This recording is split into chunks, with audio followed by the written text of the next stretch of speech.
প্রিয় শিক্ষার্থীবৃন্দ, আপনারা অনেকেই আমাকে প্রশ্ন করেছেন দুর্নীতি দমন কমিশনের নিয়োগ পরীক্ষার জন্য আপনি কি ধরনের প্রস্তুতি নেবেন বা কি বইটি পড়বেন। দুর্নীতি দমন কমিশনের যে পদ আবেদন হয়েছে বা মাদকদ্রব্য অধিদপ্তরের যে পরীক্ষার আবেদন হয়েছে, আমরা যদি বিভিন্ন সময় নিয়োগ পরীক্ষার প্রশ্ন বা সিলেবাসের দিকে তাকাই, তাহলে সিলেবাস হচ্ছে বাংলা, ইংরেজি, গণিত এবং সাধারণ জ্ঞানকে বেস করে পরীক্ষার হবে।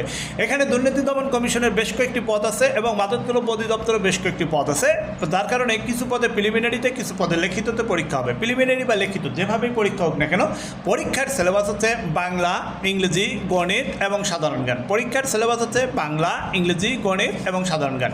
অর্থাৎ অন্যান্য মন্ত্রণালয়ের নিয়োগ পরীক্ষার সিলেবাস বাংলা, ইংলিশ, গণিত এবং সাধারণ জ্ঞানের একই সিলেবাস। অর্থাৎ আপনাকে ধরেন, আপনি যদি গণিত সিলেবাসের দিকে তাকান, তাহলে যেমন এখানে আপনি প্রশ্নের দিকে যদি দেখেন, পরপর 3টি সংখ্যার গুণফল এত হলে সংখ্যার যোগফল কত, মানে সংখ্যা নির্ণয় থেকে অঙ্ক, বা এত % কত, বা দুটি সংখ্যার যোগফল এত হলে বড় সংখ্যাটি কত। ঠিক এ ধরনের নিয়োগ পরীক্ষার প্রশ্ন, বা a+b = 7 হলে ab = 10 হলে a-b হোল স্কয়ারের মান কত, এ ধরনের নিয়োগ পরীক্ষার প্রশ্নে আপনাকে পরীক্ষা দিতে হবে। অর্থাৎ বাংলা, ইংরেজি, গণিত এবং সাধারণ জ্ঞানের উপর বেস করে আপনাকে পরীক্ষা দেবে। তাহলে আমরা কি দেখলাম?